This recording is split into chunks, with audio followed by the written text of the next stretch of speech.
So guys, my drain is plugged in this dishwasher, and I've seen lots of different ways to get the water out. Even on the Bosch website, they suggest using a sponge. My God, you'd be there for like half an hour trying to use a sponge.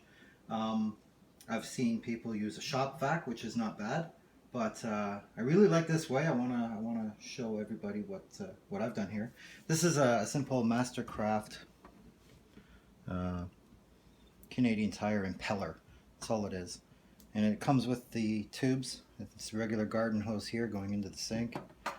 And this is just a regular hose where you want to catch your water.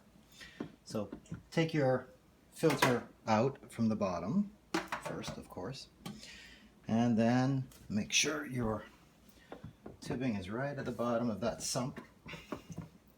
And drill away, but make sure your hose is in the sink first.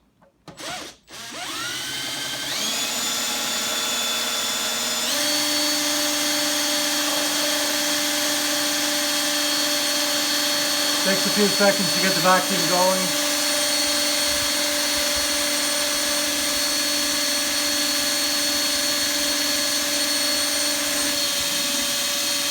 There it goes.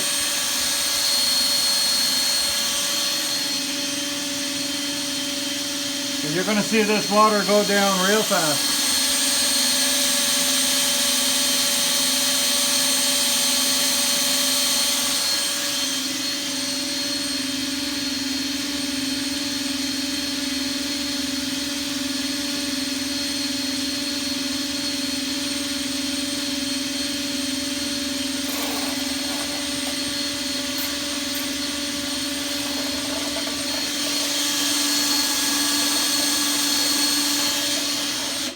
And there you have it, an easy way to drain your dishwasher.